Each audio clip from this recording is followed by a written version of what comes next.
Hello guys, कैसे हो सभी भाई बहन। स्वागत है, राम राम है। तो मैं अंशी मारवाड़ी अपने यूट्यूब चैनल पर फिर से स्वागत करती हूँ। तो आज तो ने कहानी होना परिवार और माँ पूरी लास्ट तक कहानी होनी है। बहुत ही बढ़िया कहानी है।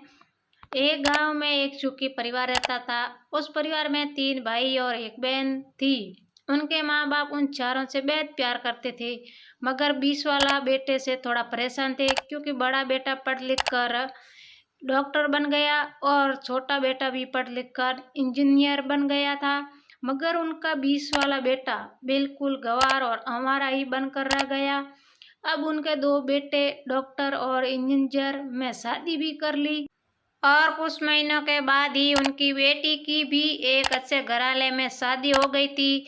मगर 20 वाला बेटा अभी भी कमा रही था, क्योंकि वो बिल्कुल अनपढ़ था और कहीं पर मजदूरी का छोटा सा काम करता था। इसलिए उससे शादी के लिए कोई भी लड़की नहीं मिल रही थी और उसके माँ बाप उससे बहुत परेशान हो चुके थे। अब जब भी उसकी बहन अपने मायके आती तो पहले वो अपने डॉक्टर और इंजीनियर भाई से मिलती, मगर 20 वाला भाई से वो बहुत कम मिलती थी, क्योंकि वो उससे ज़्यादा पैसे नहीं दे पाता था। लेकिन फिर भी वो अपनी बहन से बहुत प्यार करता था। अब उनके पिताजी की 20 वाले बेटे की शादी किए बिना ही मृत्यु हो गई। उनकी माँ ने सोचा कहीं अब किसी के मुंह से बंटवारे की बात ना निकले, इसलिए अपने ही गांव की एक सीधी सादी लड़की से अपने गंवार लड़के की शादी करवा दी। शादी होते ही न जाने क्या हुआ। अब उसका अनपढ़ बेटा पूरा मन लगाकर काम करने लगा और पहले से कई ज्यादा मेहनत भी करने लगा।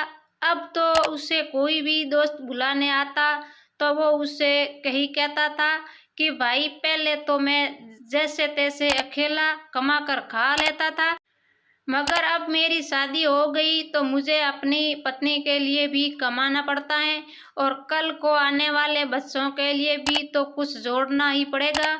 इसलिए दोस्त अब मैं तेरे साथ नहीं घूम सकता। यह कहकर उसका गंवार लड़का सीधा अपने काम पर निकल जाता है। अब उसके दोनों भाई डॉक्टर और इंजीनियर आपस में ये बात करते हैं कि अब दोनों तो उस गवार से कई ज्यादा पैसे कमाते हैं, इसलिए हम सब घर और जमीन का बंटवारा कर लेते हैं और उस गवार से अलग हो जाते हैं, क्योंकि अब वो हमारे बराबर कभी भी नहीं कमा सकता। इसलिए उन दोनों भाइयों ने अपनी माँ के लाख मना करने के बावजूद भी बंटवारे की तारीख तय कर दी और उन्होंने अपनी बहन को भी बुला लिया और अपने गंवार भाई से भी कह दिया कि आज तुम अपने काम पर मत जाना, क्योंकि हम सब आज घर और जमीन का बंटवारा करेंगे। उसी वक्त उसी बहन भी आ जाती है। तभी उसका गंवार भाई कहता है कि तुम लोग बंटवार कर लो, मुझे जो भी देना वो दे देना, मैं शाम को आकर अंगूठा लगा दूंगा। तभी उसकी बहन कहती है, अरे वे भूख, तू तो अनपढ़ ही रहेगा, जमीन का हिस्सा तो आमने सामने बैठकर ही होता है। तभी उसके दोनों भाई भी 20 वाले गंवार भाई को अंगूठा सीधा कहते हैं।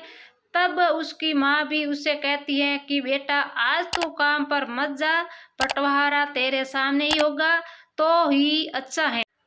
उसी वक्त वकील भी आ जाता है। तभी वकील कहता है कि आपका सारा हिस्सा मिलाकर 10 बीघा जमीन है और आपका घर है। जब ये बताओ कि किसको कितना हिस्सा देना है, मैं उसी हिसाब से बंटवारे के कागज में बना दूंगा।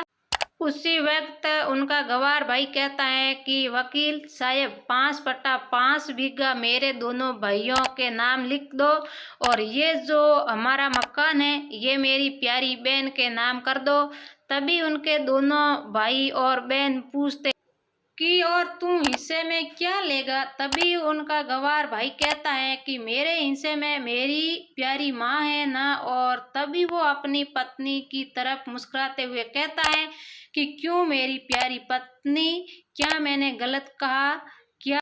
उस गंवार की पत्नी अपनी सास से लिपट कर कहती है कि माँ से बड़ी विसियत क्या होगी मेरे लिए। और उसी वक्त उसका गंवार पति भी अपनी माँ से लिपट जाता है। गंवार बेटे बहू के इसी प्यार ने जमीन जायदाद के बंटवारे को एक सलाटे में बदल लिया। तभी बहन अपने गवार भाई के गले लगकर रोते हुए कहती है कि माफ कर दो भैया, मैं आपको समझ नहीं सकी। तभी उसका भाई कहता है कि मेरी प्यारी बहन, इस घर में जितना अधिकार हमारा है उतना ही अधिकार तेरा भी है। और रही बात बंटवारे की, तो बंटवारा नहीं करने से हमारा जीवन रुक तो नहीं जाएगा। यूँ करते हैं हम पटवार, क्या हम एक साथ मिलकर नहीं रह सकते जैसे हम बचपन में मिलकर रहते थे? एक साथ मिलकर रहने को ही तो कहते हैं एक अच्छा परिवार। और उस अच्छे परिवार को संभालती है एक माँ। तभी उसके दोनों भाई भी बहुत शामिंद्रा होते हैं और वो बंटवारे के सभी कागज फाड़ फेंक देते हैं। और उस दिन के बाद से ही उनका पूरा परिवार खुशी खुशी एक साथ ही रहने लगा। तो दोस्तों, ये थी परिवार और माँ, एक अच्छी कहानी। धन्यवाद। पूरी लास्ट तक कहानी देखियो, बहुत ही बढ़िया कहानी है। और सब्सक्राइब करियो, लाइक करियो, कमेंट करो, जरूर बताइयो कैडी लागे तो ना।